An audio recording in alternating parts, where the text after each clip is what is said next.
Welcome to episode 6 of the Southern Citizen Podcast. I'm your host, Hope Newsom Staples. On the show, we talk to those I love to call Southern citizens. To be a Southern citizen, you need to meet 2 requirements. Number 1, you have to call the American South your home. And number 2, you must be 75 years or older. While I was preparing for this particular episode, I visited the National World War II Museum website. The website states, "Every day, memories of World War II are disappearing from living history. The men and women who fought and won this great conflict are now in their 90s or older." According to the U.S. Department of Veterans Affairs statistics, 119,550 of the 16.4 million Americans who served in World War II are alive as of 2023. It is estimated that we are losing 131 World War II veterans each day. This means that there are less than 1% of the 16.4 million Americans who served during World War II still with us today. As of 2023, there are 911 World War II veterans living right here in the state of Mississippi.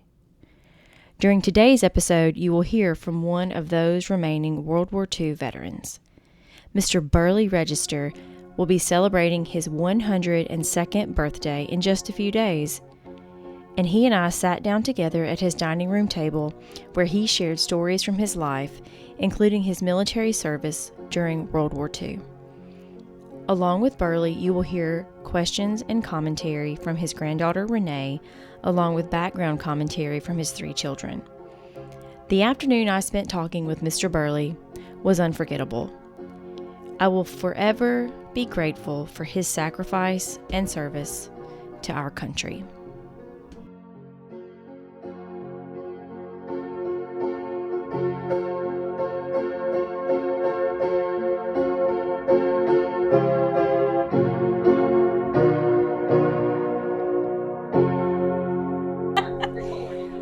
Okay, we're going to try this again, Mr. Burly.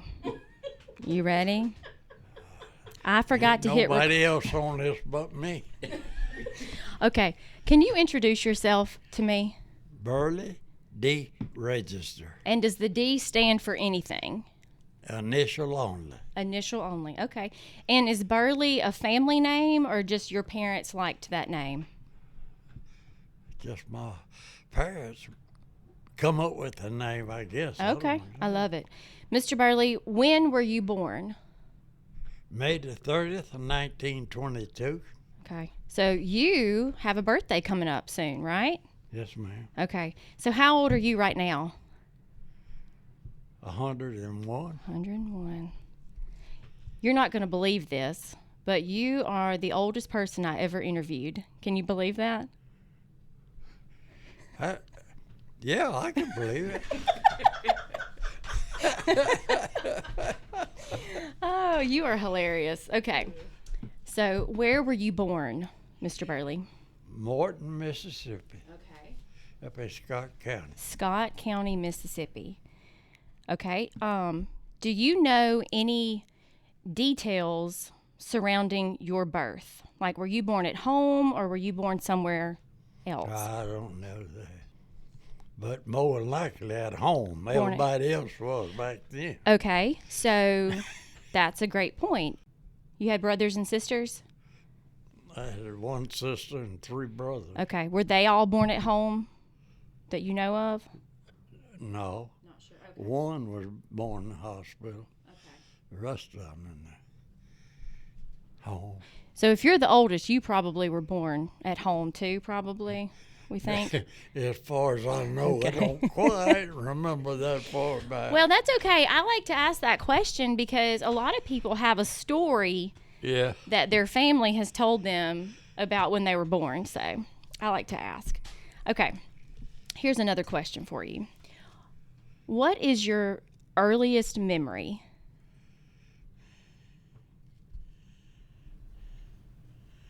Honey, I don't know that.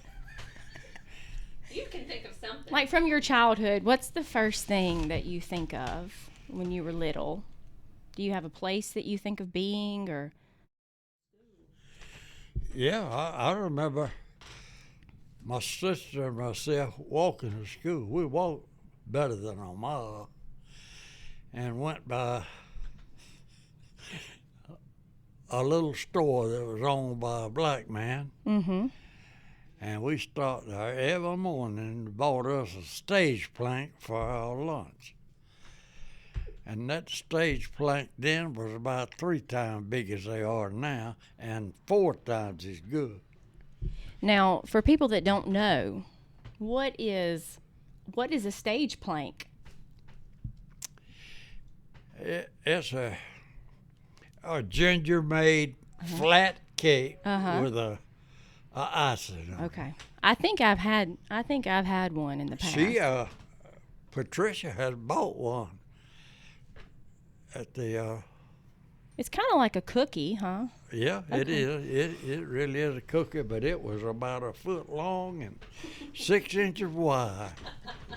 How much did it cost? A nickel A nickel. Okay. And that was lunch every day? every day. Okay. I love that. How far did you go in school, Mr. Burly? The 10th. The 10th grade? Yeah. Okay. And where did you go to school? Well, I went to Morton until I was in the 7th, Uh-huh. and then we moved out north to Forest, and I went to Ringo High School. So, can you tell me about your childhood? About maybe your family? Well, my family lived on the Hillsbury Road, going out of Morton Okay. to Hillsbury. And up this lane, my grandpa lives on this place at the end of the lane. Uh-huh. And from there back to the road, there wasn't nothing but registers and in-laws. Okay. You don't want me to tell you how many that were. Tell us. How many? Oh, well, I had three aunts and 2 uncles that I really remember that. It was about 1/4 mile. So you were surrounded by family Yeah, growing up? back then. You were the oldest of 5 siblings? Yeah. What kind of childhood did you have? Tough. Tough? Okay. How so? What do you mean, tough? Well, I had as good a child as most Yeah. of them did, Yes, sir. but it was rough. We didn't have nothing, didn't expect nothing. Mm-hmm. And but we can look back, really, compared to some, my mom and dad are good. We had a good family. Yes, sir. Did you guys live on a farm? Like, Partially. did you? My daddy worked sawmill all his life, but we worked out and lived out of town. We'd go back and forth, and we'd pea patch. Okay. Did he raise a lot of your food on your property? Yeah, no, we did that. What did y'all raise? What kind of animals? Cows. Cows. Up there back then, cattle run out everywhere. They didn't nobody have the stock in pastures. Of course, there was a few that did, but it was called open stock. They were cows in the streets of town. But that's all changed. How did you know whose cows belonged to who? They had a way of branding them, Okay. but it wasn't with a brand. They cut the ears, They notched their ears, not the ears. and everybody had like a specific notch. Yeah. I remember I was a crop off the right and splitting the left, I believe it. That was. I'll be looking for a cow like that, okay? Next time I'm in Morton, I'll be looking at all those cows' ears. Okay. Well, that's all changed now. Ain't none of that no more. But now, So you mean to tell me cows would just walk around town? everywhere, yeah. And late in the afternoon, we lived in Milltown, what they call Milltown. I reckon that company had 200 or 300 houses. That was a huge lumber company at that time. They had 2 log engines one went north and one come south. I remember sitting on the side of that rail track in the evenings when we live in Milltown and watching engines come in that evening with that load of logs. Wow.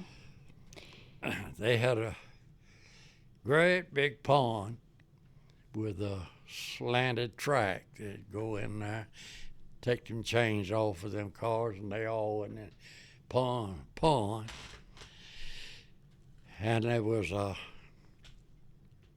boat out there, a man at the boat that guided them logs to a trough that went up in the mill. The mill will be way up off the ground. This was a huge mill at that time.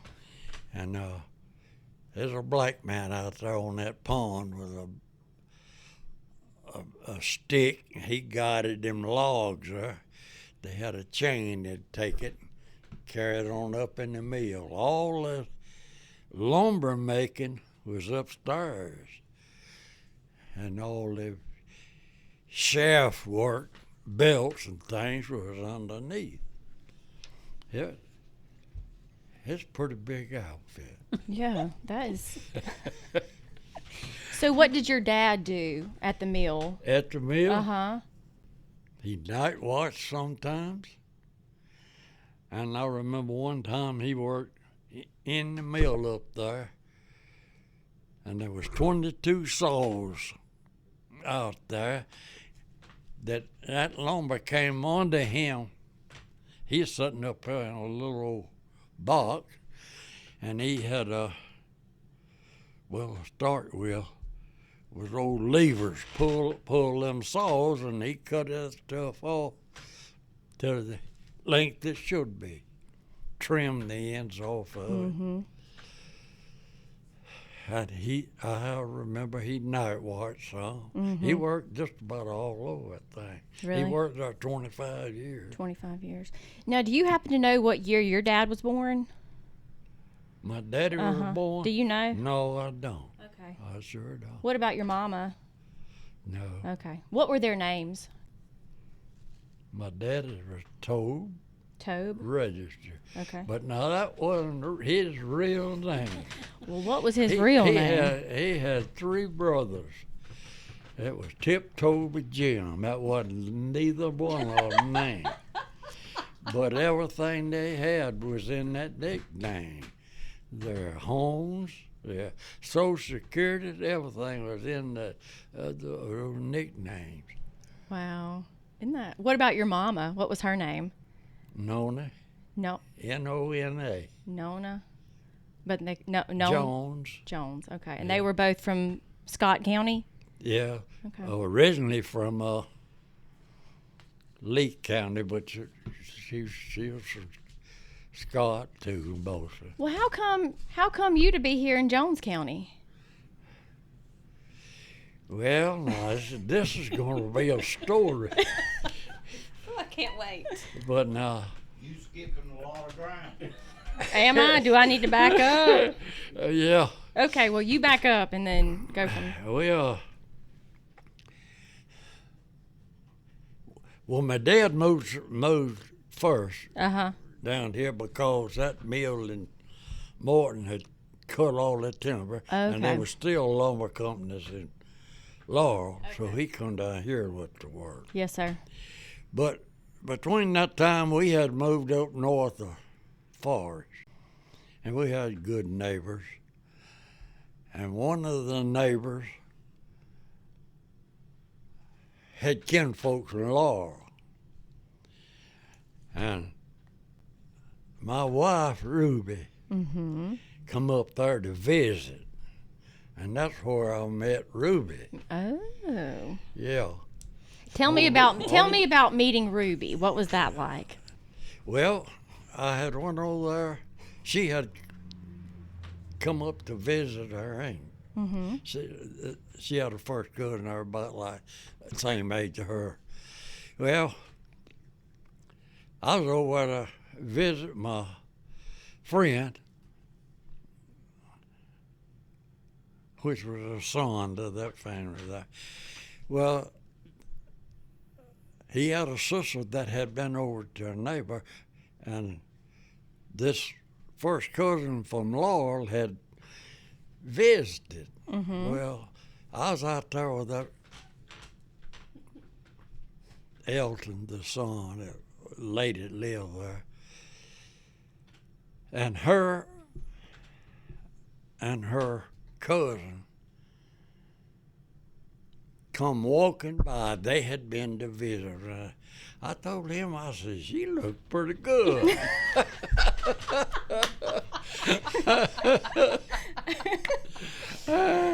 And I don't know, probably a couple of years from this, she become my wife. Now, how old were you when you saw her for the first time? Probably 19, Okay. 18. I was 20, I guess I was 20 years old. 'Cause I was 21 when we married. Was she the same age as you, Ruby? No, she is. When we married, she was 18 and I was 21. Okay. We didn't have to have nobody to, No, you didn't have to get permission from anybody no. to get married. I love that. That's how you guys met, huh? So Yeah. she was visiting from Laurel. Yeah. Okay. And then I didn't know at that time we'd ever live in Laurel. And, whoo, them courting days was hard. I have to catch a bus to Laurel or hitchhike, but you could hitchhike there just about fast as somebody could drive. Back them days. I come to Laurel, they lived about 2 miles out of town. Cost me a quarter to get a taxi out there. And I'd have to have 50 cents. Come and go, right? I'd have to have him to come back and pick me up. And that's the way most of our courting went. So that's what you call long distance It relationship? sure- It was long distance then. Well, this is after we were married, Uh-huh. and I was in the Army. And no. Before no, you were married? It's before I was Okay. married. So what about Harvey? But I was in the Army. Okay. I got home on a furlough, and Mother and Daddy were living on 14th Avenue then. Mm-hmm. I come home, I was sitting on the front porch there one evening. I was still courting my wife. I wasn't married then. And there was a girl mowing the yard across the street. I decided I'd walk over and talk to her. And my wife had an aunt living next door to my daddy. Well, there was about 3 of them that evening. They got off at the cotton mill and was walking up the street there. And that brother of mine at that time was just a yearling boy at the house. He was on the porch. He was just a whistling and poking at them people. He's going to catch me out. They thought you were trying to talk to somebody else? Were you talking to someone else? Were you talking to her? Yeah, I was sitting on the steps with her. You weren't just talking, you were sitting on the steps with I her. was sitting on the steps with her talking to her. I didn't have my arm around No harm in her. talking, right? No harm in talking. Well. Yeah, he was sitting there in his old whistling and pointing at them. Her aunts are coming up the streets there. So Ruby, she had eyes and ears everywhere, huh? Her family was looking out for her. They kept an eye on you. It was her people that was coming up the street. Uh-huh. It was your brother. It was Mom. your brother looking out. Oh, your brother. Yeah. Oh, I missed that part. Harvey Mom. was the brother. Harvey was your the little brother. Okay. He was my baby brother at that time. Yes, Oh, right. he was protecting him. He was he was the one Oh, I'm sorry. whistling. There, they're coming. I thought you meant he was whistling to call you out. Okay. Yeah, he. Harvey was protecting you. Trying to keep me from getting caught. Okay, now it's all making sense, Mr. Burly. Well, so tell me about you and your wife getting married. How did you propose to her? To Ruby. How did what? How did you propose to her? Like, did you give her a ring, or y'all just kind of talked about getting married? I sent her a ring from Anniston, Alabama. I was in the service. Yes, sir. So you sent it through the mail? Yeah. Okay. There wasn't much other way then. Did you send a letter with it, or just the ring? I don't know. Okay. Had you already discussed it, Daddy? Had y'all already talked about getting married? I don't know. Y'all want to know too much.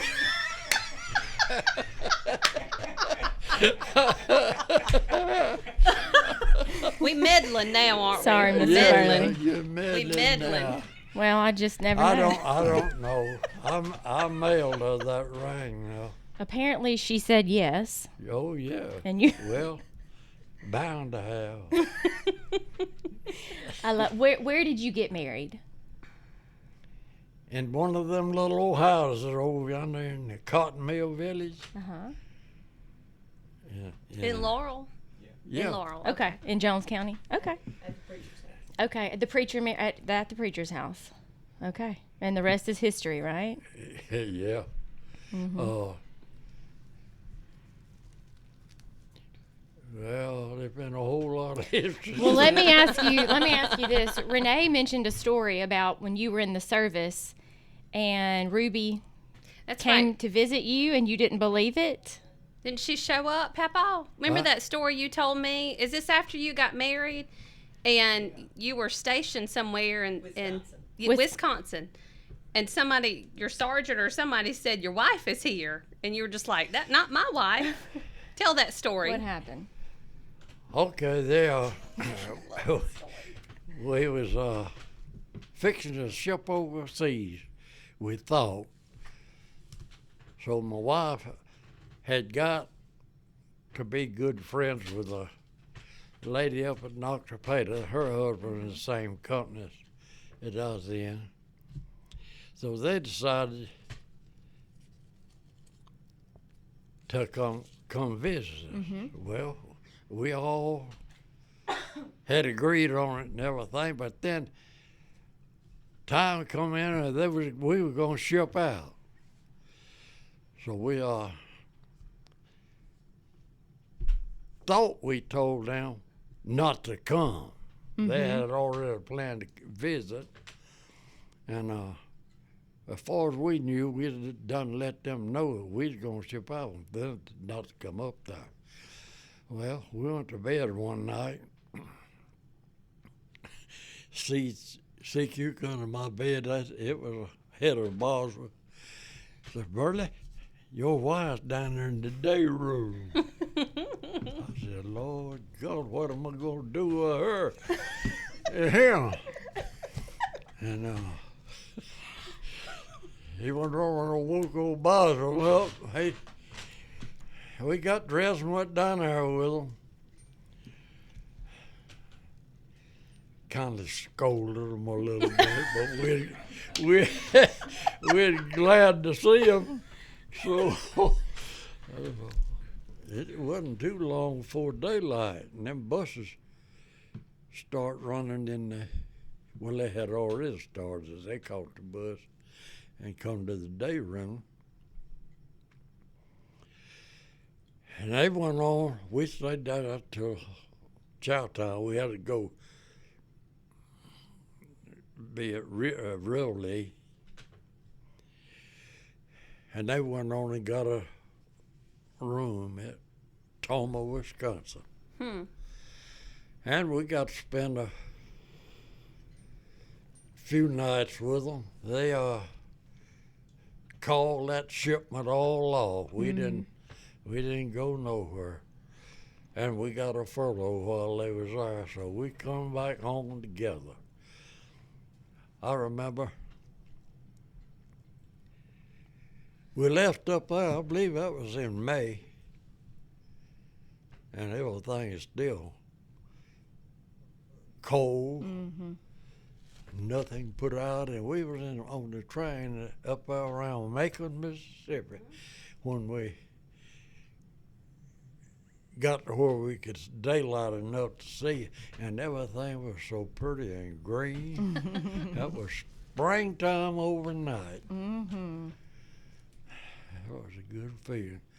But Ruby made I believe 3 trips. I spent 13 months at Wisconsin. This little old country girl stayed scared to death from the time she left Laurel till she got to Toma, Wisconsin. So she went 3 times to see you? Yeah. Wow. Yeah. The biggest problem was had to change train stations in Chicago. That would be tough for me to do. I would be tough, me scared to too. do Yeah, that. She had to change and said had to get a cab. Said them the biggest old nasty looking people driving them taxis. That's why she was so feisty later in life, huh? I don't know. She came here like that. Ruby came here feisty. Well, she had a mind of her own. She did not share it. Did she keep you straight? She thought she did. She made you put that tobacco up, didn't she? Oh, yeah. What about that? Finally. What's that all about? It's taken a long time. What'd she tell you? You had to quit it? No, I was supposed to done quit it a bunch of times. And I made it all right as long as I was going to work every day. I chewed my tobacco while I was at work. And I retired. That just changed life altogether. I was at home all the time. Now, I didn't want to agitate her when I was chewing tobacco, so I'd wait till I was outside mowing or something. I walked out the back door one day, went out there on the carport, had me a chew tobacco. Well, I guess she knew what I was going to do. Well, when she turned that corner, that made me so mad it looked like blue lightning run out of my... That's the only time I ever had a desire to hit her. But I did. I almost done it. And I said, Lord, what has almost happened to us? I walked back in the kitchen there, and when I went by the trash box back there, I threw that can of tobacco in that trash box. I went on to the kitchen sink and washed my mouth out, and there ain't been another piece of tobacco in my mouth. I love that story too. That's what you call cold turkey? Huh? I said that's what you call cold turkey? I reckon it was. I don't know. I don't know if there was a turkey involved. You were done. No. Well, I know I've got you and I got some of your kids and your grandkids. Are there any other Ruby stories? Or okay. Oh, But, we don't have. That would be for another podcast. Oh, okay. Okay. So let's keep We don't moving. have You got one? We don't Mr. have time for Ruby, do we? Needs to go back to childhood. Just missed a bunch. Well, we lived at that time about 2.5, 3 miles from town. This was when you were a young boy? Yeah. Mm-hmm. And I was the oldest child. I went to get the groceries. And I had had so many till I just couldn't hardly carry 'em. But we lived off of the road, oh, 200-300 yards. Mm-hmm. And I'd come down the road, but when I got to where it would be nearer to cut off through the woods than it would be go, I cut off there and hid part of them things in the brush, carried them on home, and come back and got what I had hid. But we had a hard life, but it was a good life. Tell me about your house that you lived in. Was there electricity? None whatsoever. No. Do you remember when you guys got electricity in your home? Well, this lumber company had I guess they had 500 houses. Mm-hmm. And they had electricity. They had one drop, and that's all it was. But when we lived out in the country, which was about half at that time, we had lamp oil. And no, we didn't have no screens. And I remember our kitchen floor was out of these wide plank, and my mama had scrubbed that kitchen with a shelf mop till it was almost white as that. But we one time was without biscuit for breakfast. I don't know why that was, but we always managed to have biscuit for breakfast. Wasn't that during the Depression? Tell her what you can remember about the Depression. Well, we were living in Milltown at that time, and when the Depression come, the mill shut down. Come back here. You talk with your hands. The mill shut down, and people was, they didn't know what in the world was going to do. But it wasn't too long till it started back, and my daddy went back to work. Now, this was during the Depression. Mm-hmm. He went back to work for 10 cents an hour. He worked 10-hour days for $1. Mm-hmm. What you want to know? That's wow. That's unbelievable.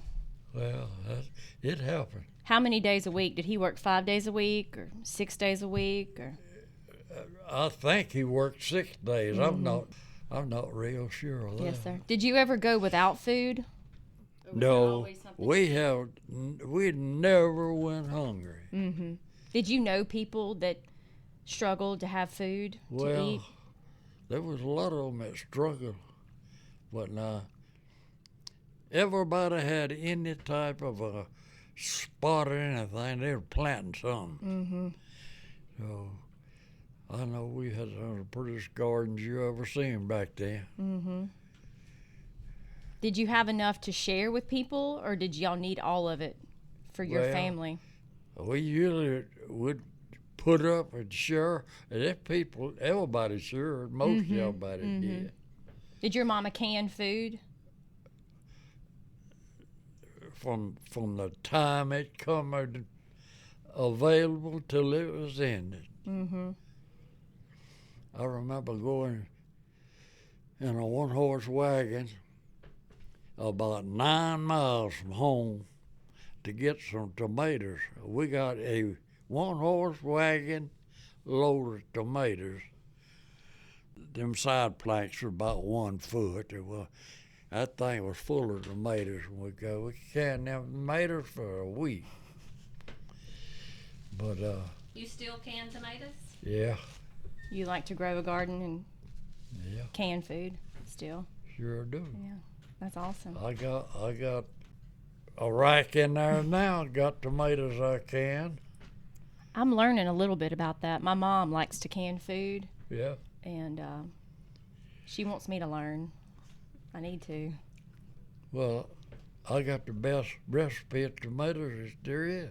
Well, okay. Maybe I can get it later. Okay. Okay, I see we got a picture right here, Mr. Okay, Burly. tell her about your steer. Yeah. Oh, is this a picture? Are you in this picture? That was me, Okay.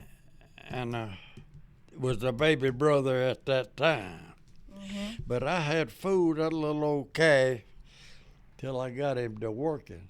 I put a corn sack around his neck and some ropes for chains.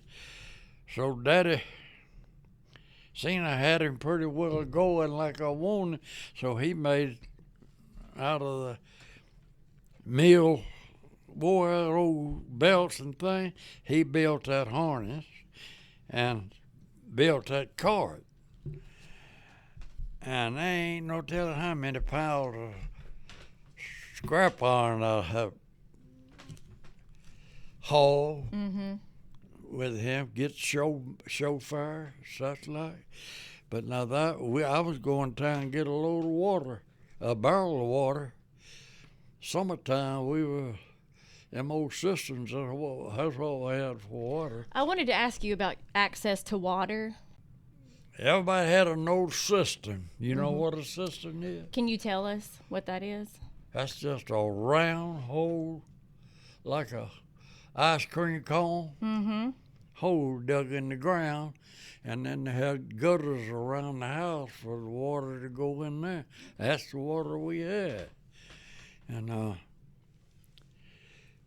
in the summertime, it could get, water would get low in it, wiggle tails would get in it. You'd have to strain it to use it.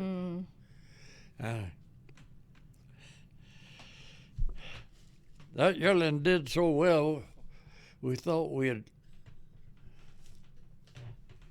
and my brother thought we'd get us another one and double do it, but Daddy got us a yoke. And we had them hooked up to that same little old carton, but we had the tongue in there and had both of them. And we was going to carry the clothes to a branch down there to wash. Well, we had that little new yearling, and we scattered clothes for a quarter of a mile, all in the woods. So that wound up double team. So double team was a bad idea? Yeah, we let that wild gentleman go and put our shaves back in the car. Oh my goodness. Okay, kind of tell her about how you got started as a truck driver, on the school bus. Oh yeah, can I ask you this? What about transportation? What was transportation like back then when you were a young boy? Well, it was just very few had a car, automobile. And Did you guys have a car? no, and there wasn't very many around us that Okay. had one Right. either. But what part you talking about, Joe? I was talking about when Wilbur put you on the school bus. That's when you started driving. Yeah, we had moved off up north Forest to Ringgold School, and we were neighbors to the man that owned the school bus. And we were going back home one evening after school, and he stopped. I knew how to drive a little bit. He stopped, told me to get over out of that wheel. So I drove the school bus on that end. One little girl says, "Oh, I'm gonna get off." He said, "Hit the ground." But she didn't get off. And I drove on that end, and I drove the school bus a whole lot. That helped me out when I went in the Army. I got on truck pretty quick as I got in the Army, and that's what I done the whole time I was in. So can we talk about your military experience? Well, I was in the infantry. Mm-hmm. We I was on two 25-mile hikes. And there was a bunch of men that didn't make the full 24, but I made that. And Where was that? The hikes? at Camp, no, that was at Alabama. Up I don't know what it was. Is that your training? That was Yeah. in training? Had Fort six. Rooker, Alabama. Fort, Huh? Fort Rooker. Fort Rooker? No, it wasn't. It wasn't Fort Rooker. Something Hill. That's one of the biggest hills in Alabama, anyhow. So, Yeah. did you volunteer No, to go into the military, or were you drafted? I would. I was at home at Forest. Daddy had at that time had come to Laurel and went to work at a local mill down here. And the man that run the file room in Laurel, one of his helpers quit, or his only helper, and he needed somebody to. This is all before I went in service. And the man quit, and Daddy told him, Daddy'd already come down and went to work, that I had worked in the file room, and I had at Morton. They come up there one night to get me, and I had a date with the prettiest little old school teacher. And then no telephones, I couldn't for. So that girl was stood up that night. I ain't seen her since. She's probably still waiting on you. Oh, and I come on down here, and I didn't work 3 or 4 months. I got my notice to meet them at Forest to be picked up by a bus to go to Camp Shelby. And I went down there and went to, I forget what that training camp was in Alabama, but it's hilly country. How old were you, Mr. Burley, when you received your notice? I was 18, I guess. Okay. You were not married, right? You were still single? Yeah, Okay. Okay. yeah, sure was. Okay. But now he had already worked in the CC camps. You worked in the CC camps? Yeah, Okay. What was that experience? What did you do? help clear off people's pastures. Mm-hmm. That was, do you know what the CC camp was? I know something about it. Can you Well, explain? they had 2 or 3 different types. It was soil conservation. We went out in people's pastures and cut stumps off, cut down brush, Mm-hmm. and then there was some reforestry. Well, soil erosion. That's what I was in, cutting them stumps and things off, and see all this Kudzu? kudzu. Mm-hmm. They that was set out by the CC camp, and there was a reforestry. You ever been to that Roosevelt State Park at Morton? I think I have actually on a trip. I think I've camped there Well, before. the CC camp built that. I was in that camp when I got out. I had got transferred. And y'all planted, you said that was soil erosion is what Well- y'all worked on there? Built a lake? That was a park camp at Morton, Mm-hmm. but the soil erosion over at Mendenhall. I transferred to Morton. So the soil erosion, they planted kudzu Yeah, to try to help, washouts and stuff. and that has caused all kinds of problems. That Huh? stuff come from China. Real? Did it? It's an invasive plant, right? It's taken over, right? Yeah, that's something you ought not have never got. Really, Yeah. boy, you get around miles up there.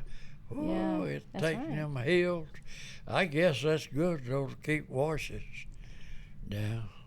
Okay, while you're at CC camp, you also drove an ambulance, is that right? What? You drove an ambulance? Yeah. That there was a CC camp was black in south of Forest. Mm-hmm. And after I transferred to the park camp in Morton, that doctor at Morton taking care of the black camp south of Forest, I drove the ambulance for that doctor. And when we'd be over at that black camp, I was good as them officers. I slept in the officers' quarters. I ate in the officers' quarters. And then I go back to Morton. I was in with the bunch. So, I had some good parts and I had some bad parts. So how long were you involved with the CC camps? Honey, you got me now. I mean, like 2 years maybe, or you think? Probably a year and a half. Okay. I, Did you enjoy it?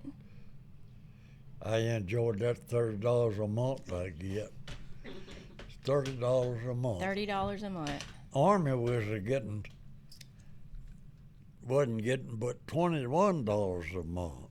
Boy, there's a big stink come about that, so they started paying the Army $30 a month.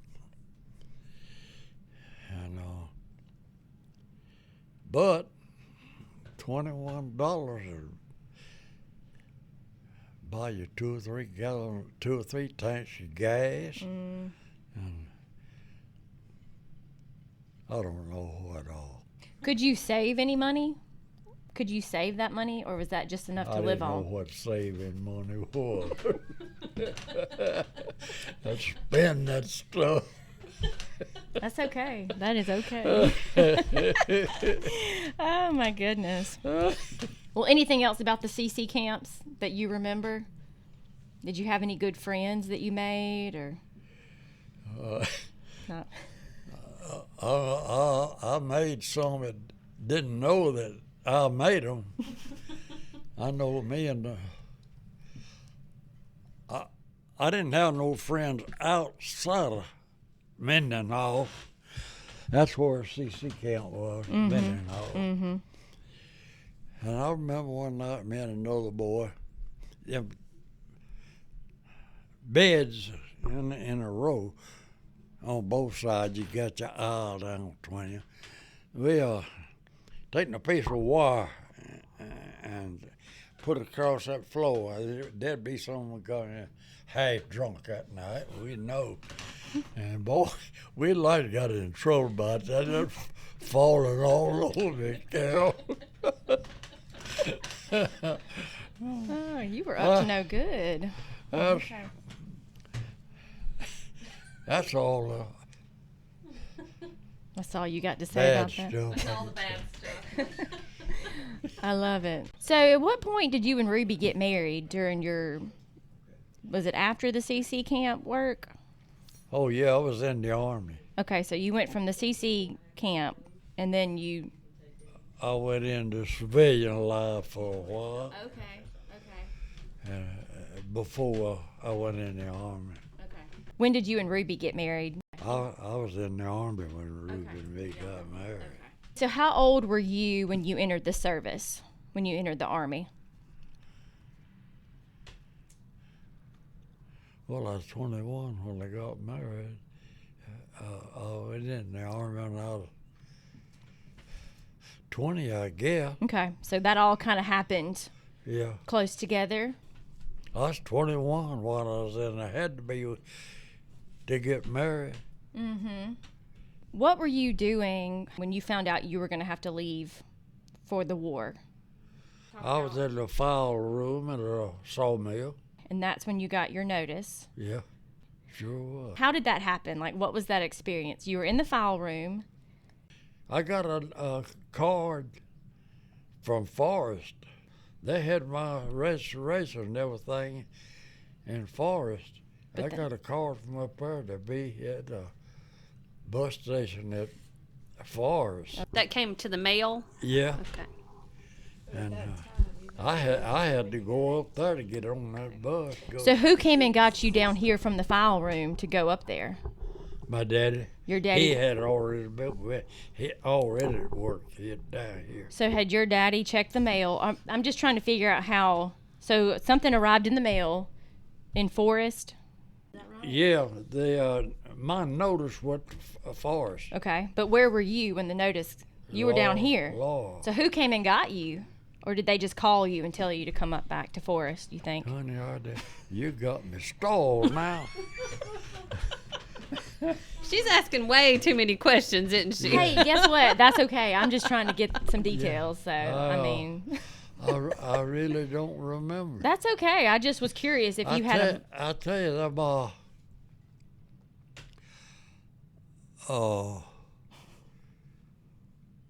draft board Yes. associations or whatever you want to call it. It was draft boards in every city, Mm, and they kept up with you. right. And I just don't really remember that part. But of they it. found you, no doubt. Yeah. Right. They tracked you Yeah, down. they sure did. Okay.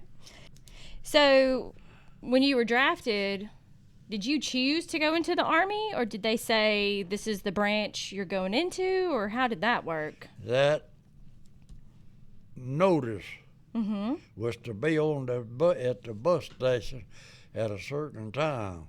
And a bus would carry me to Camp Shelby, and I was automatically in the Army Okay. when they got down Okay. there with me. So they said this is what you're doing. Yeah, You're headed to that's Camp right. Shelby. That's right. From that time on, they told me what to do and what not to do. Do you know what year that was that you were drafted? I don't know. Okay. Yeah, 40, 41. Because Pearl Harbor was in 1941. Well, it was over in 45. I was in there. Is it 45, 43? Must have been 41. 1941. So not long after Pearl Harbor, probably you got drafted, we think, maybe? Ooh, I remember when Pearl Harbor got bombed. You do remember that? Oh, yeah. Tell us about Yeah. that. Well, they got us all in a day room up there. I was at the CC camps at that time. Mm-hmm. And they called them a meeting, got all in the day room, and told us about that the Japs bombing Pearl Harbor, Mm-hmm. and Roosevelt had declared war on Right. Germany and Yeah. Japan. And it was war from then on. And that was right before Christmas, because it was in December. December 21, wasn't it? I think it happened on this December 7th, Yeah, I was just- sure was. 1941. So it was going into the Christmas season. Yeah. Mm-hmm. Oh boy, that's been a Were you- long time. Could you believe that, or were you just kind of in shock that that Well, had happened? I don't know. It didn't bother me too much. It Yes, didn't- sir. It didn't bother you back then because you was going to have to go. Didn't have sense enough, I don't guess, to be realize what it was actually. Did you realize at that point you were probably going to be involved in World War II at that point?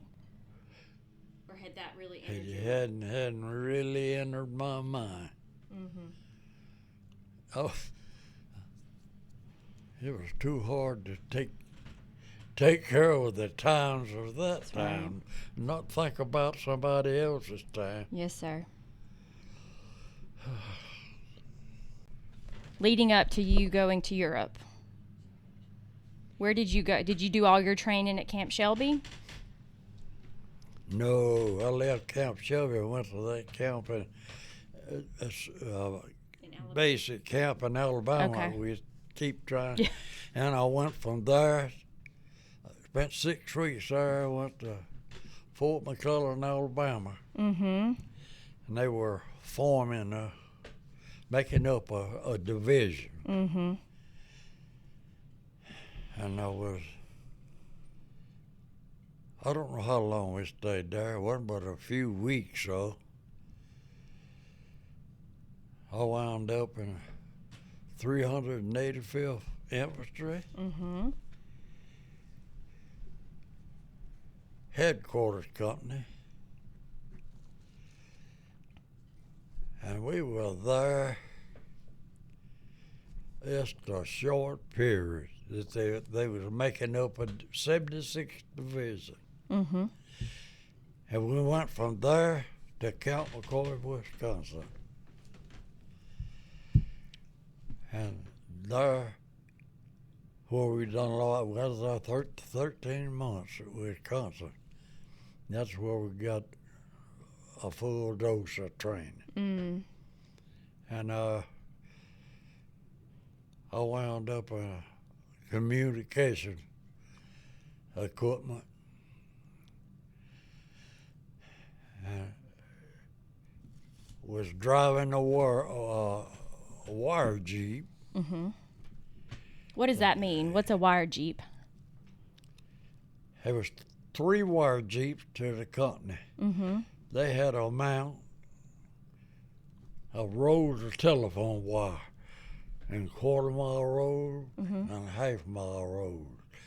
And there was a rack on the back of them jeeps that fit, and they rolled out that wire, making telephone lines from regimental headquarters to the front line. There was 3 companies. Uh-huh. And they had a crew, 3 crews, went to A, B, and C. And that went on, I don't know, maybe 6 months. There was 1 2.5 ton truck, and I wanted that truck so bad. I was driving the Jeep, and the old boy was pretty bad. It was on that truck. He'd keep it bent up, skinned up, in trouble all the time. And I don't know what happened to him, but I finally got that truck. Mm-hmm.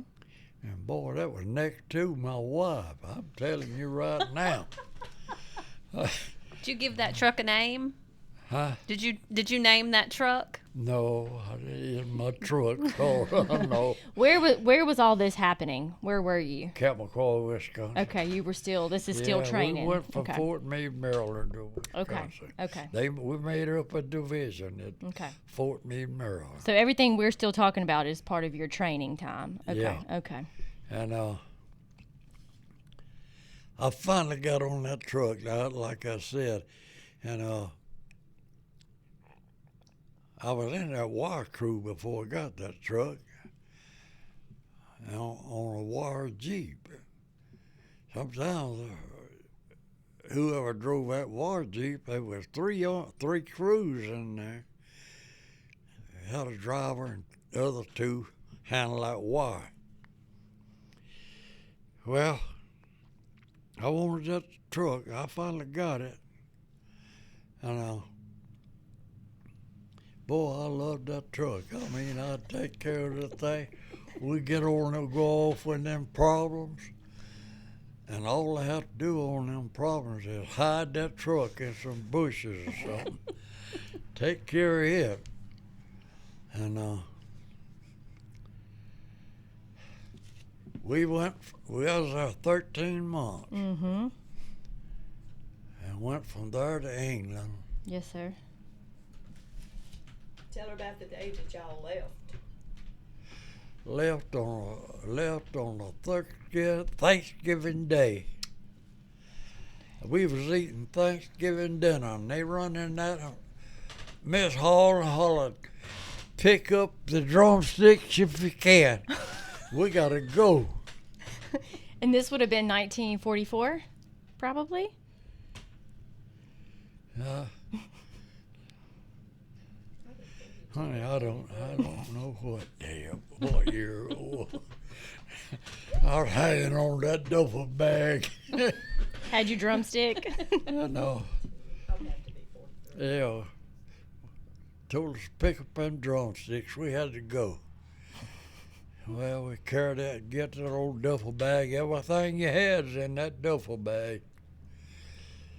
Went down there and I seen them soldiers going upside that ship on them ladders. Stairways, looked like ladders.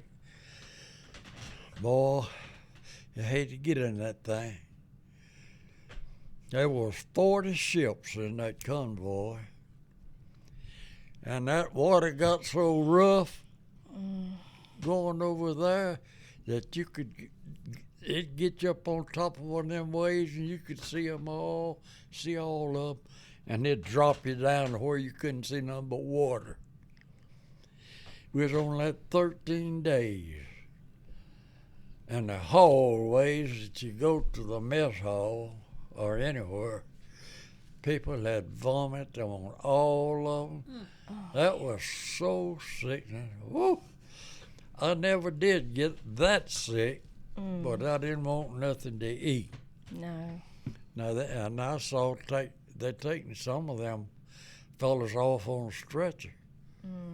It was bad. So it took 13 days to get from the 13 days. U.S. to England. Yeah. Okay. Hampton, England. Hampton, England. On what ship? What ship was it? USS Sea Isle. Sea Isle? Okay. It was made at Pascagoula. Really? Yeah. Okay. At the shipyard? Yeah. Okay.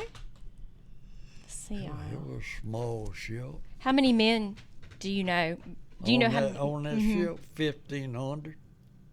And there was a group of y'all, or it was multiple ships traveling at one time, you said? Yeah, there were 5 ships in there loaded with soldiers. About 1,500. They carried that. All of them carried the division, I guess, which was 15,000. But there were 500 on that boat that I was on. Wow. 500? 500. Okay. No, you Oh, said 15. 1,500. 1,500 maybe? 1,500 on it. It was small. Had you ever been on a boat like that before? No. Like, were you prepared in any way for that No. experience? Not for that. And I wouldn't be now. Honey, that was a bad trip. But at least you didn't throw up. I mean, No, I'm actually very I didn't, impressed. but there's a lot of them that did. It was so sick. They carried some of them off on a stretcher. You said earlier in this And, interview you and were it's- strong. Yeah, you told me you were strong earlier. It's South England there. So what happened once you got to Hampton, England? What was next? We unloaded on England, Uh-huh. and we stayed on some of them huge hotels and things that was on the English Canal. What is that?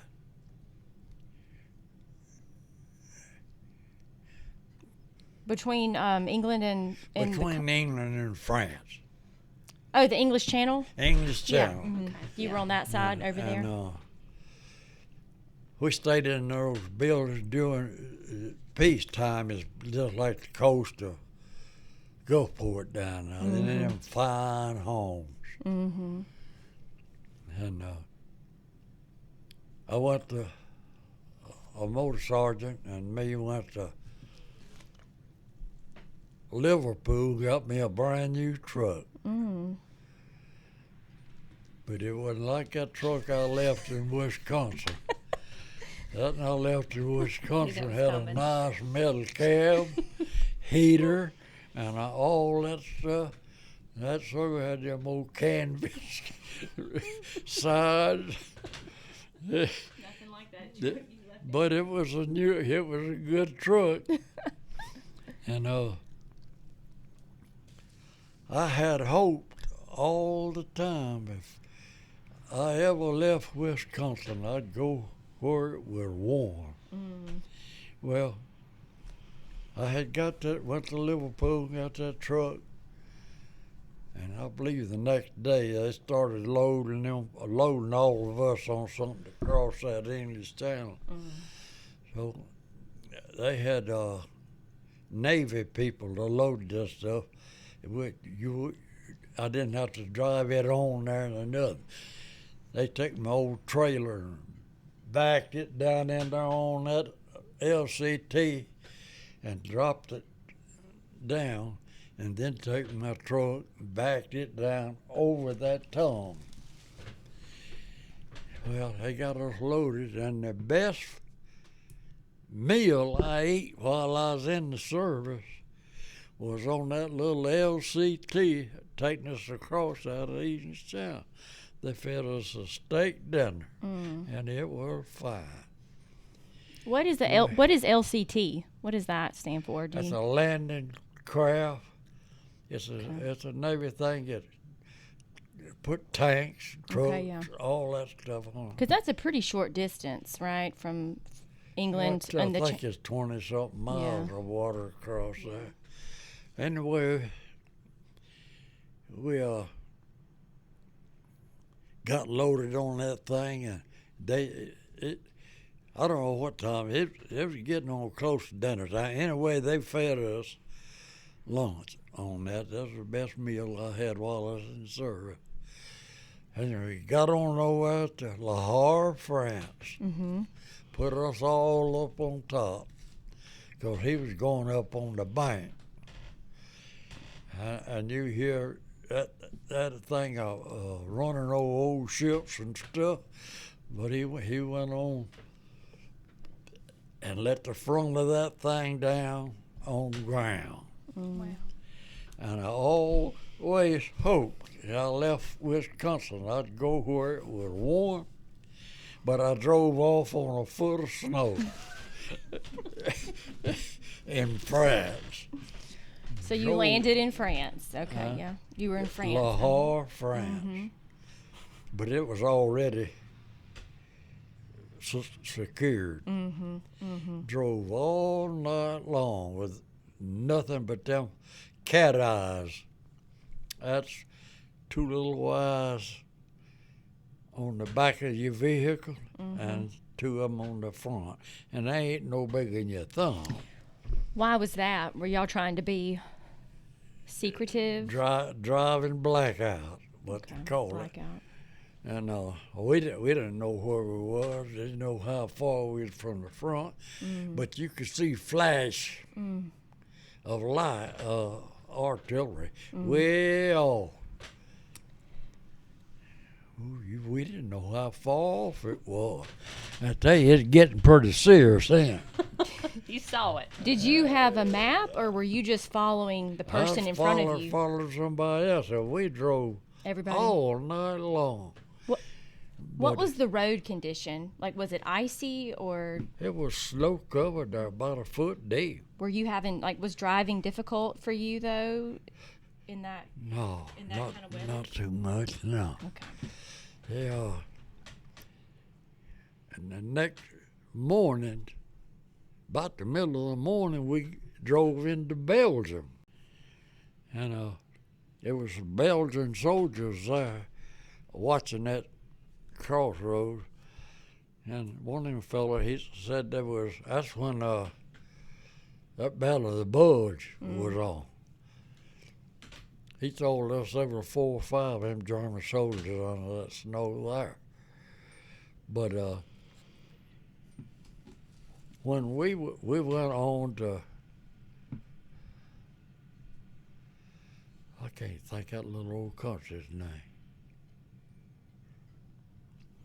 Not Belgium? Anyway, it's the little old country between Germany and Belgium. We wasn't in Belgium too much. Luxembourg. Yes. Okay. Luxembourg. We that's where we set up combat. Up for combat was in Luxembourg. And How long were you there in Luxembourg? Oh, a couple of weeks. We lost one soldier out of our company while we was over there, and that was right there. I'm gonna look it up on the map, Mr. Burley. What happened to that soldier? Well, our troops relieved them others. There was 2 machine gun nests off in the distance there in the woods. Mm-hmm. Our commanders were warned of that, but when we taken control of that, we had a smart aleck commander. He wanted to see about that, so he sent our INR platoon. The snow was on the ground now, but they had snow-covered gear. They were sent to check out that machine gun nest. But they got too close before they knew it or something. Them Germans opened up fire on them and killed one boy, 19-year-old Smith was his name. Another one got shot through the ear. That bullet went through his ear and out the back of his helmet. And that's the only boy that we lost out of our company. And that was right. We had just got in combat area. Because we wasn't on the front line. Mm. So. And they never did get that boy's body that I know of. Right. So y'all had just been there a few days. Yeah, when he was killed. Just got there. Yeah. Wow. We stayed there and then for 2 weeks, I guess. Mm-hmm. And they had to cross the Saar River to go into Germany. Mm-hmm. And so it got all of us together and they was going to do a 2-hour bombardment of that German emplacement across that river. 2 hours, maybe 1 o'clock or 2 o'clock. They was going to let it cease for an hour and then do it for another hour. Now, I don't know how many was lost in that. That was one thing they done was gather up their casualties fast, as quick as they could. I seen one, but when we moved, I'd be the last one because I had all the communication equipment, that wire. And that all gone, got out of sight. And there was a little old narrow road that way down. It went into the wood, just a little bit of wood before you get to the river. I seen an artillery shell hit in that road right at the edge of the woods. I said, good Lord, that ain't good at all.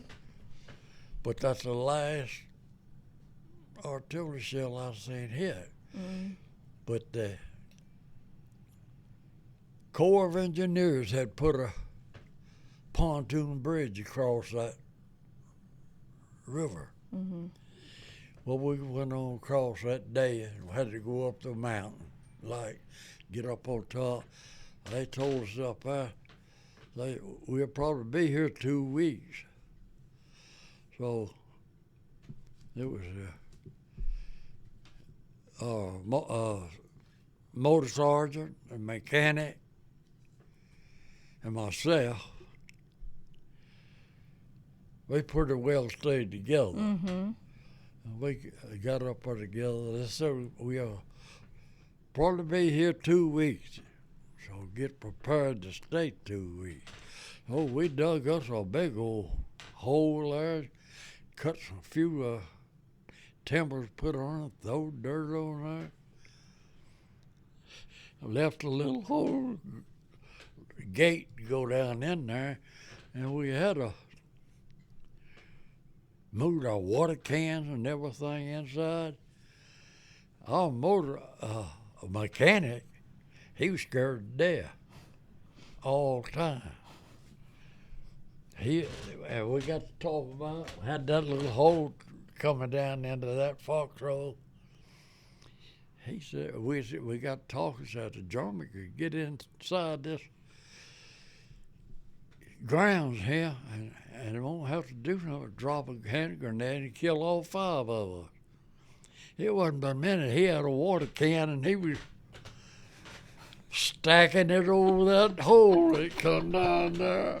And while he was doing that, somebody reached up and got one of them old coffee cups up and hit the side of one of them cans. And boy, he was a button out wall. How mean. Was it you that did that? Did you do that, Mr. Burly? Was that you that did that? No, I don't think so, but I wasn't too good to do it. Well, But they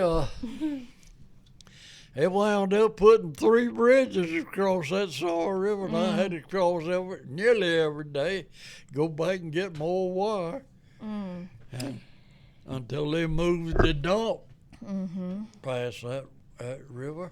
And when you come back in the afternoon, some of them was blowed up, wasn't it? Yeah.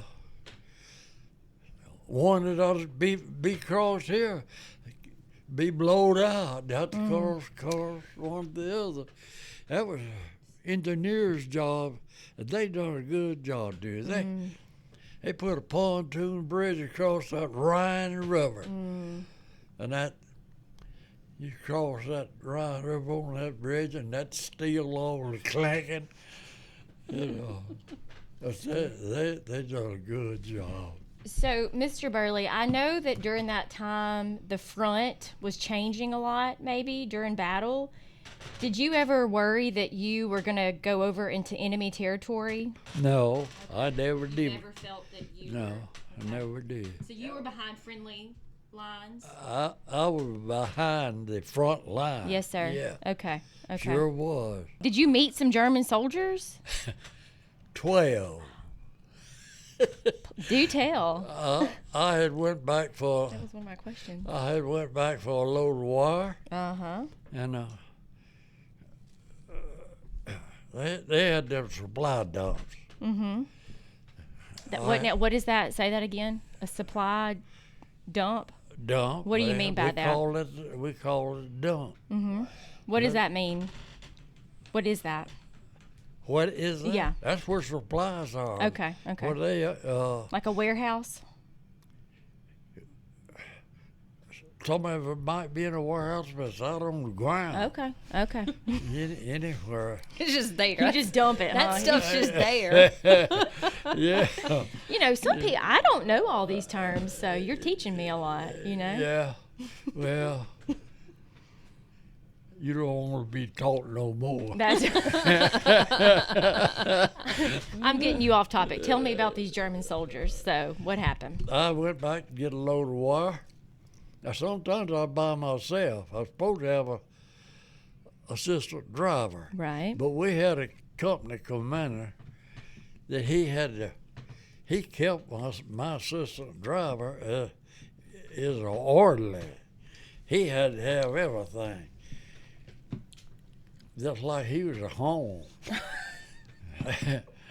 But this particular trip of Master Sergeant in a company that didn't have nothing to do really. I wondered a lot of time what his job was.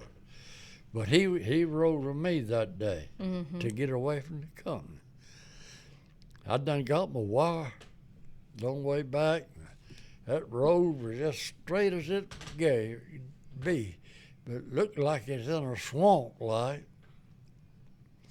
12 German soldiers walked out across that road with their hands laced over their heads. Well, it was one of the time they had on overcoats.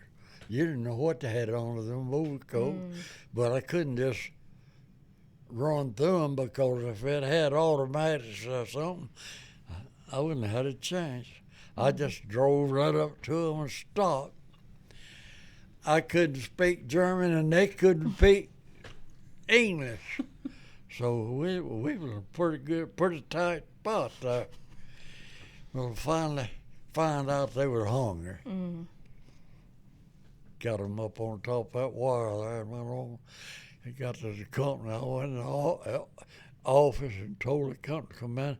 I got 12 German soldiers out there on the truck. What? Oh, he bounced out of there. Look, he was on the phone right quick. Get somebody to come get them from here.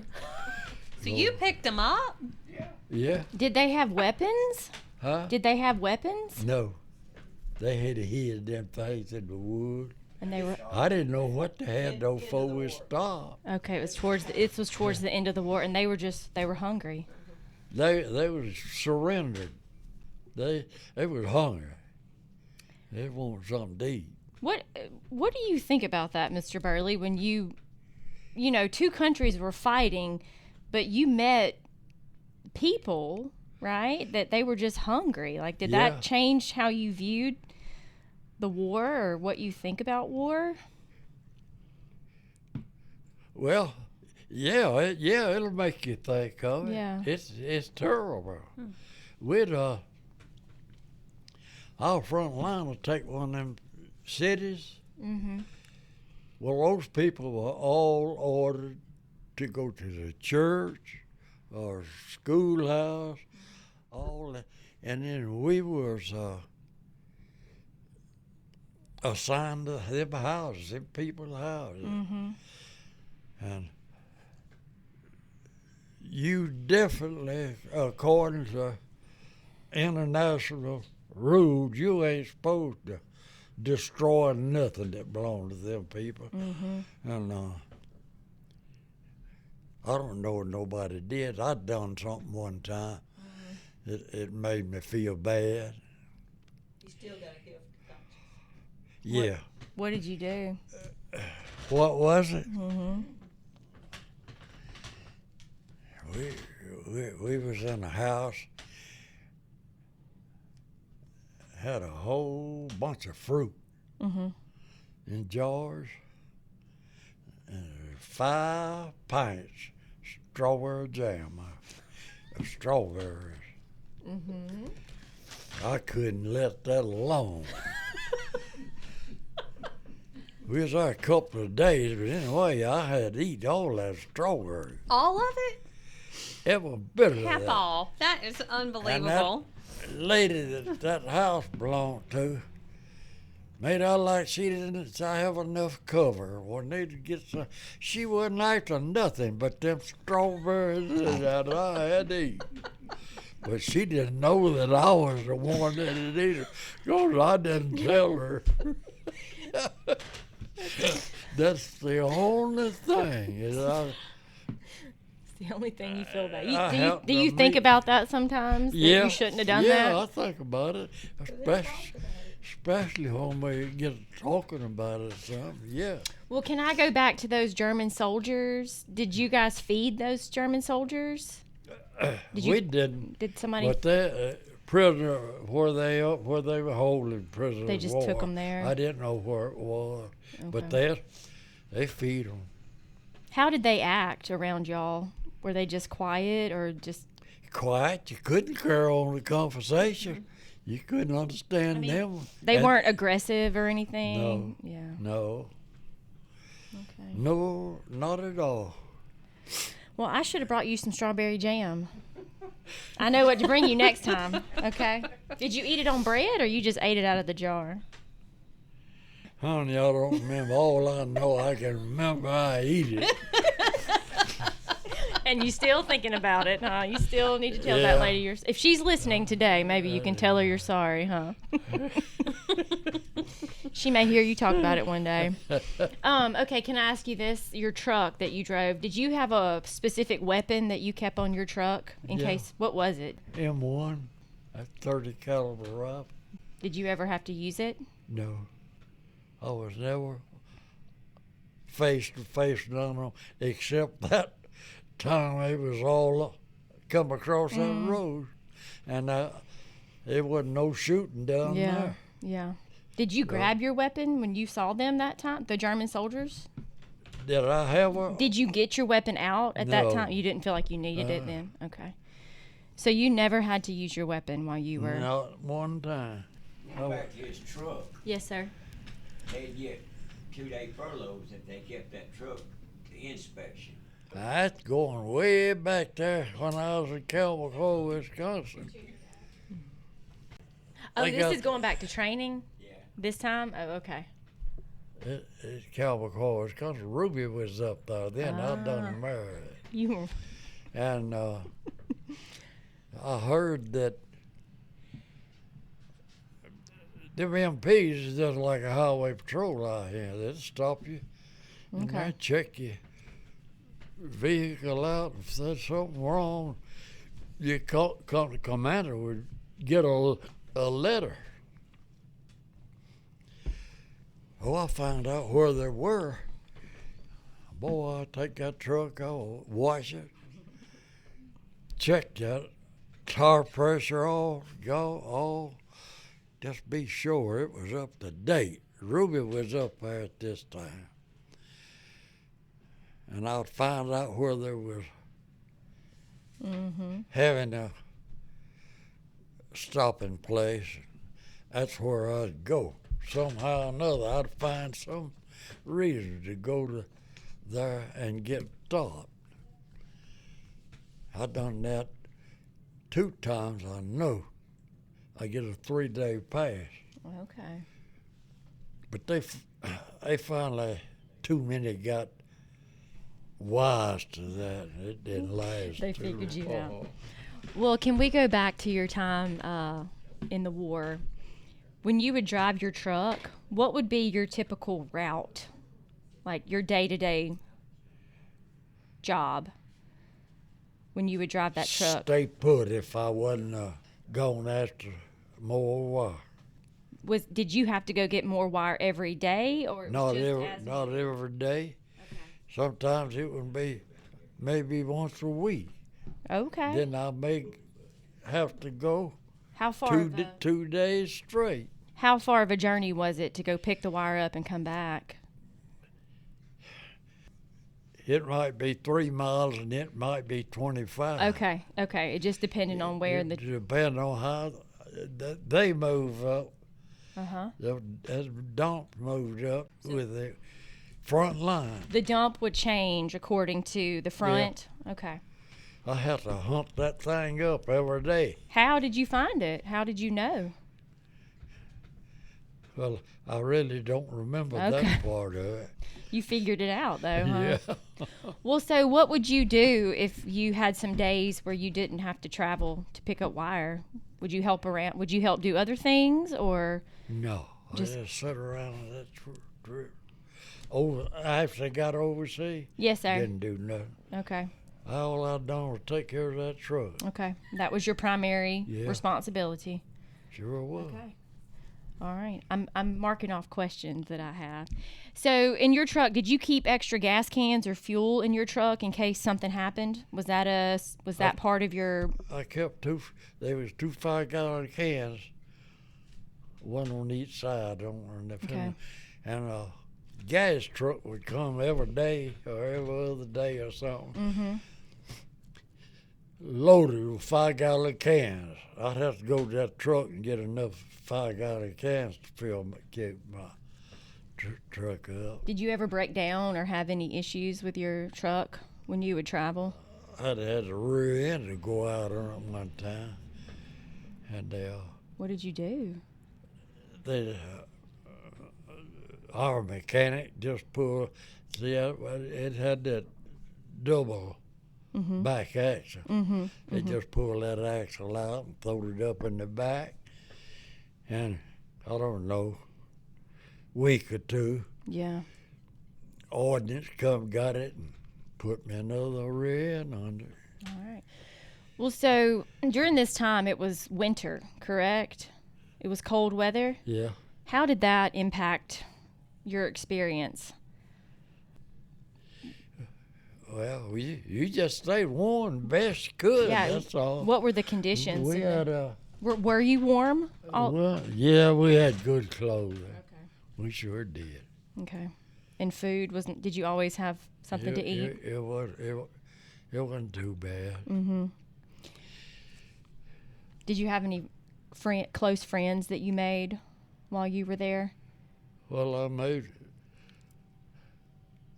a real good close friend. That one that his wife came up Right. with Ruby, but he didn't miss that time that they broke our thing up. He was in D-Day. That you've seen the pictures of the soldiers jumping off in that water. He was in that.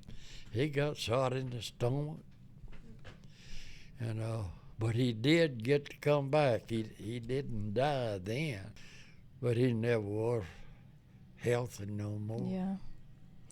Were you there with other Mississippians that you knew of? When I was inducted, we went to training camp. We had a whole platoon. It was from Mississippi, and there was 3 platoons. 2 platoons, there was 3 in the company. It was from New Jersey and New York. And on the drill, they just ate us up. We was old country boys from Mississippi, couldn't march worth a flip. We was bad. Peppa, what about that time you told me that boy, you were in a hotel and he stole your britches and then he ended up on your truck? Do you remember that? Was that over in Germany that he ended up on your truck? No. Where was that? In Virginia, and I used to boys roll with. Oh, I never mind then. Go back to your question. That's for another day. Well, let's hold that. We'll get to that question. Okay. All right. So, when did you find out you were going to get to come back home? Well, the war was over, and we knew we was coming home. Okay. So, but there was they were going to keep the lowest, the people that had been in the service the lowest time to stay. The one that's been gone the oldest would go home for a 30-day furlough. Well, I done got sent back down into a camp in France. I was on my way home for a 30-day furlough and then go to the Pacific. But the war was over while I was there in Japan. We said, oh, Lord, now we the lowest point, man, they'll leave us here. But they said that Queen Mary was already docked for this group I was in, so they was going to bring us on home. Wow. And by the time I got home, they was giving us a 30-day furlough. Now, am I supposed to be telling this now? Is this that story about that boy that stole your britches that time? Go for it. Do it. Okay, go for it. All right. That's one I had. We You don't know this story? I have. He told me one of the last times we were together. Do tell. well, while I went to Wisconsin before I was drafted and worked in a ball bearing plant, and the house I was renting in was 3 stories, and it is just one man to the room. I come up missing my dress pants. And that boy across the room, the door was open, and I seen my pants in there in his closet on the floor. So I went down there and told the man that owned the boarding place. Oh, he run him off. Well, Now this is before I went into service. But after I come out of service,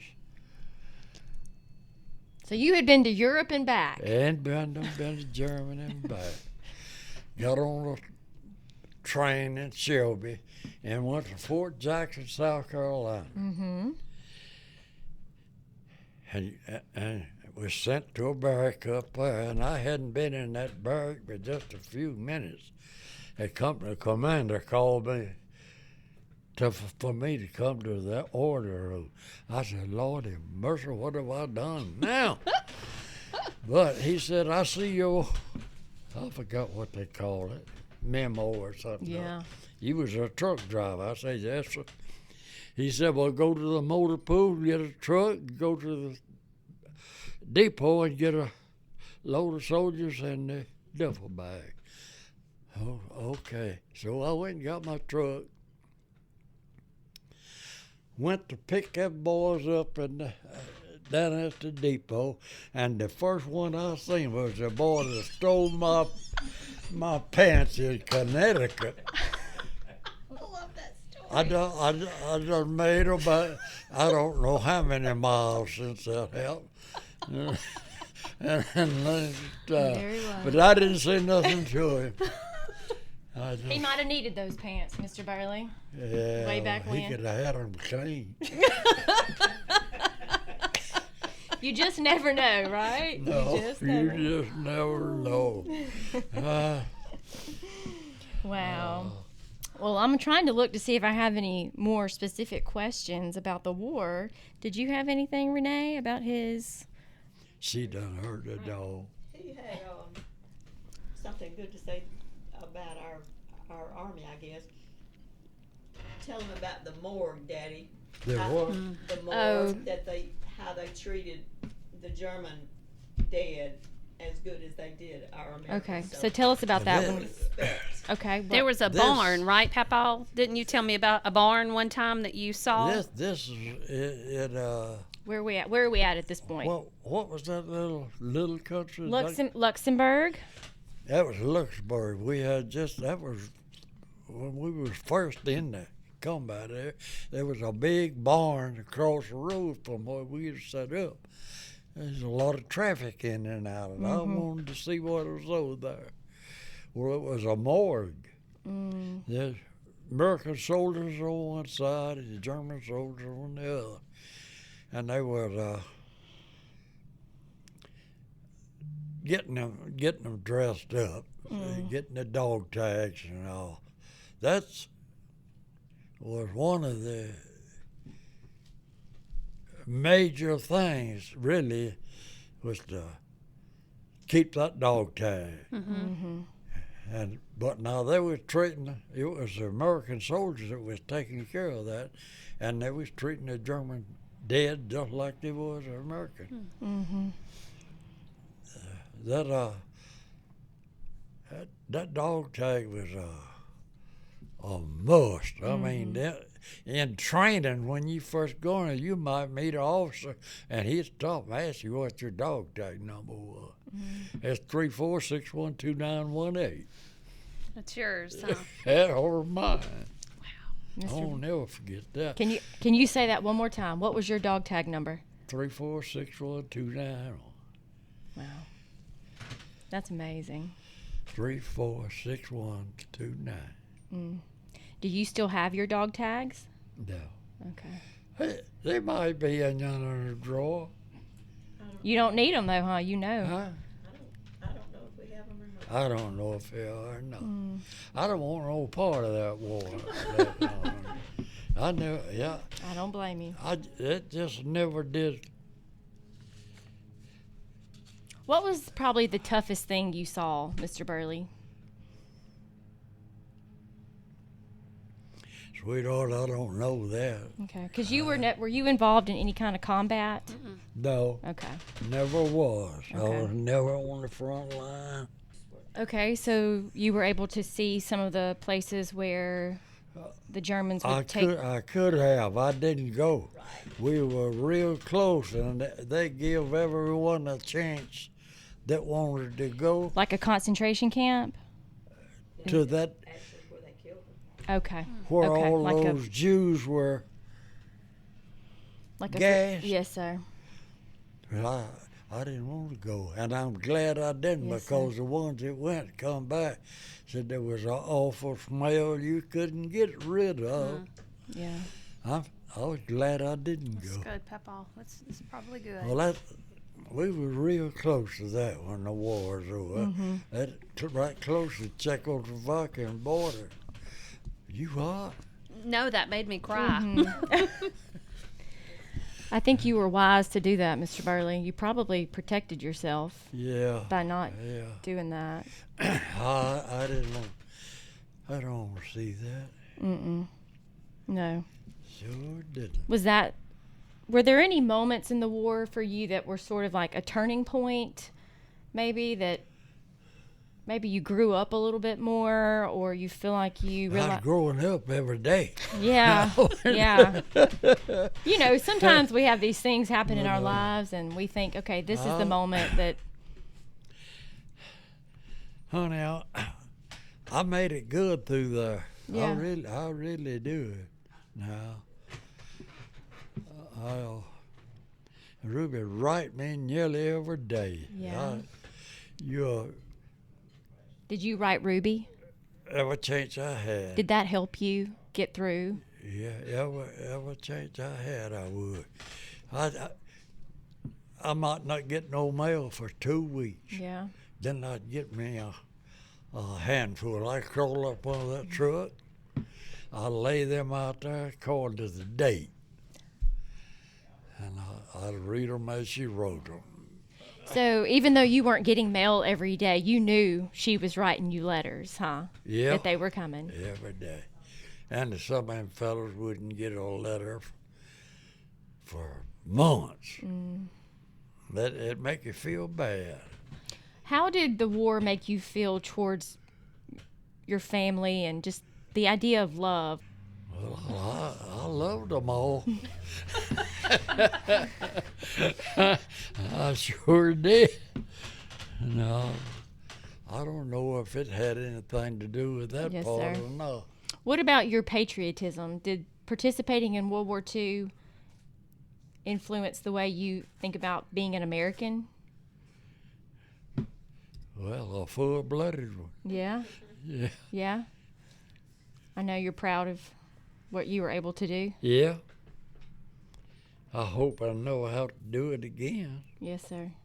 I hope none of my youngins have to. Yeah. Could you have ever known what you were going into? Like, were you at all prepared? Not really. No. Okay. It wouldn't do for you to know a whole lot of that. It's really, wow. That's right. Do you ever, do you think about your time in World War II often? Well, pretty often. You do? Yes, I do. Lay in that bed a lot of times and think about from the time I was big enough to remember all the way through all of it. Right. Yeah, I do that. I do it pretty often. Did your time in the war shape who you became? Did it what? Did it influence the person you became? Like when you got home? Well, Were you different? I don't think so. Okay. Not really. Yeah. I was who I was going to be before I went in there. Or did you appreciate coming back to the United States? Very, very much. Yeah, sure. Well, so, Mr. Burley, I have a few wrap-up questions that I want to ask you, just about you in general, not the war necessarily. Well, first of all, tell me about your hat. Where did you get that hat that you're wearing? Where did I get it? Some of your family gave it to you? Okay, your World War II hat. Honey, that cap means a lot to me. Do you wear that? Your cap, it says World War II veteran. Do you wear that every day? No, You don't? Okay. just when I go out. Do you wear it when you go to dinner? Yeah. I Does sure it- do. Tell us why you wear it to dinner out sometimes. Well, one reason I do that the biggest part of the time, somebody comes up and pays my meal. And they shouldn't they? And they paid for 3 meals today. There was a man that paid for my meal and Alison and ours. Today? Where were y'all? Waynesburg? So you don't mind people talking to you about No. your service? No. I love that about you, Mr. Burley. I go to Charlie's, I get lunch paid for down there half of the time. What do you Got hers paid for Yes, one you time. Yes, you did. what's your order at Charlie's? What do you get at Charlie's? Huh? What do you like to eat at Charlie's? What's your favorite food at Charlie's? Fish, isn't it fish? Catfish. Okay, I always get the boiled shrimp when I go to Charlie's. Yeah. You get that Yeah, catfish? I usually eat catfish. Mm-hmm. That's a fish house. Yes, sir, it is. Well, I love the fact that people Honor you. on a daily Yeah. basis. And I love the fact that you're out and about, right? I mean, you're going places. and Absolutely. your family spends time with you. And There's a lot of people that's paid for my meal at Charlie's. More there than anywhere else. you're like a celebrity, huh? Are you I guess famous? So. He's the oldest man in Jones County, I'm not sure. Are you the oldest man in Jones County? Far as I know, I don't know that. Okay. So I'm talking to the oldest man in Jones County right now? Probably. That's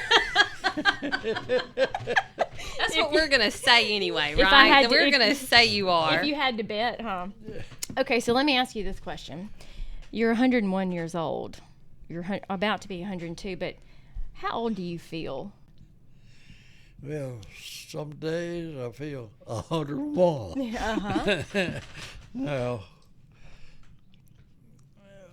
But I actually feel good. Yes, sir. And you're in good health, right? I'm not hurting. Yes, sir. Yeah, I'm in fairly good health. Mm-hmm. What's your morning routine? Well, the first thing is take my medicine, Uh-huh.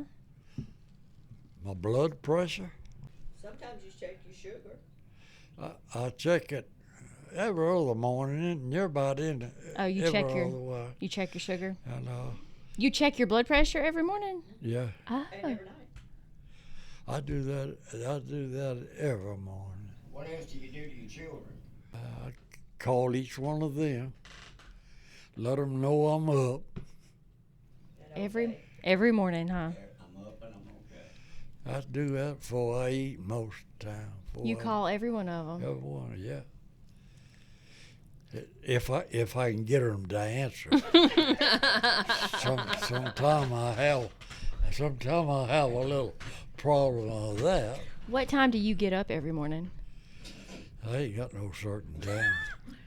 About 9, isn't it? Oh, do you sleep in a little You've bit? been sleeping late, hadn't you? I don't. Oh, okay. So I'm looking at a picture of you holding a chainsaw. And that was 2 years ago? And he just did it this time. And you still run that chainsaw sometimes? Yeah, sure do. That's no small feat, Mr. Burley. And Papa, you cook your own breakfast, don't you? Huh? You cook your own breakfast, don't you? Yeah. What do I cook? A biscuit, a couple of eggs, and 2 pieces of leg sausage, about like that. Mm-hmm. Homemade biscuits? No. I make the same kind you do, probably. I'll assure you, them homemade biscuits is the best, but I ain't got up to that yet. Well, you better get on it. What about coffee? 2 or 3 cups every morning. Do you take anything in your coffee? No. Okay, nice. So you kind of have a routine every morning, huh? And y'all know Mr. Burley's okay if y'all hear from him. Does he call you, Renee? No, no. Well, you will call me sometimes, but not to tell me you're okay. You'll just call me to. I've cooked breakfast, Christmas breakfast for us, and he called and thanked me. And he'll call me every once in a while. He's got to tell me something, or he'll call me. He's got my digits. Mm-hmm. Yeah. Do you text or do you only call? Just call. Just call. I like that. I can't go with that texture. I don't blame you. What kind of phone do you have? An iPhone or a flip phone? Flip phone. House phone. Oh, you have a house phone. But he has a flip phone too, doesn't he? Have a. I tried to get them smart phones, but I couldn't handle it. I understand. Papa, is there anything that you want to say about Mamaw? Is there anything you want to say about Mamaw? Nothing, but I loved her. How long were y'all married? 73 years. That is amazing. That wasn't long enough. Mm. That's the sweetest thing you've said all day. You hang around, I'll say something else after a while. That is precious, Mr. Burly. What are you most proud of in life? What? What are you most proud of? I don't know there. Apparently not your children, huh? That was supposed to be an easy I'm sorry. What makes you proud? What makes you proud, Papa? Huh? What makes you proud? What makes you happy in life?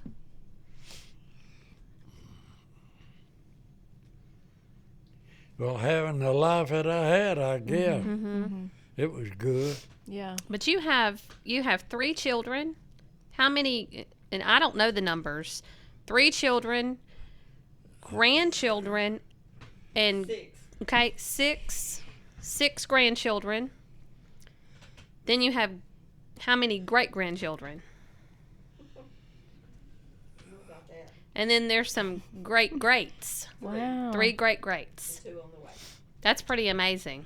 Yeah, a pretty good crowd. Pretty good. They ain't been long. We had one of them birthday. Mm-hmm. There was a good crowd there. But you're very proud of your family. Yeah, for the biggest part. Mm-hmm. I know, right? We just you just say next. There's some questions you can choose to pass on. You Yeah. are so hilarious. Yeah. Okay. So I got one for you, Mr. Burley.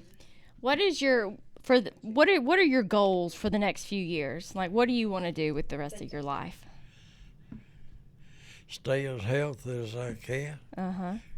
I love working in the yard, Okay. and I just hope I keep doing it. Mm-hmm. Well, You're still growing some vegetables too, aren't you? Huh? You still grow a few vegetables too, don't you? Okra special. Mm-hmm. I love okra. Is that what you're good at growing? Yeah, Okay. I may have to borrow some. Can I get some seed from you? you can. I heard you have some very special okra seed. Yeah. You want some? Maybe. You about got in trouble with that, didn't you? No, I think I got plenty. I can give her a. You almost didn't have plenty. Remember? You called me up. Yeah. You got in but trouble, didn't you? But I got plenty. You do now. How Yeah. How old is that okra seed? Huh? How old is the okra seed? Better than 100 years old. Is it from Scott County? No. Okay. Where is it No. coming from? Wayne County. Mr. Lee Dunnigan. Wife Mhm. was from Wayne County, and that's where the seed comes from. Okay. Well, I may have to get some after our talk, if you don't mind. I'll got me some. I'll give you some. All right. Well, Mr. Burley, we've been talking for about 2 hours. Boy, it's your past off, right? Probably better shape than we. I know. I've pretty much asked you every question that I had written down. But did y'all have anything else that y'all felt like was important to ask him? I know we got to talk about Ruby on another interview, maybe.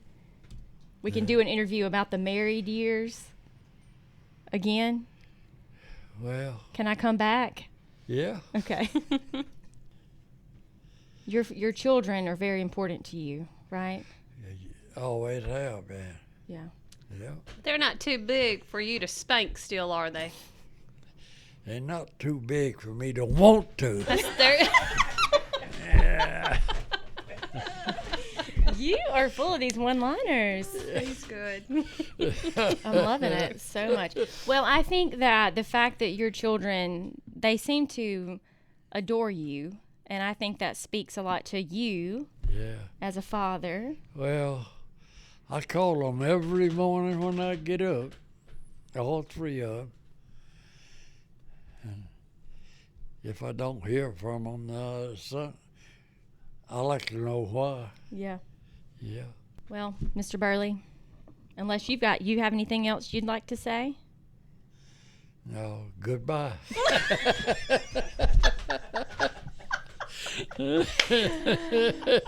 Well, it goes without saying, but thank you for your service Yeah. to our country. You're welcome. There are countless people I know that would love to Yeah. shake your hand, hug your neck, Yeah. buy your meal, Yeah. and you'll never know. I have.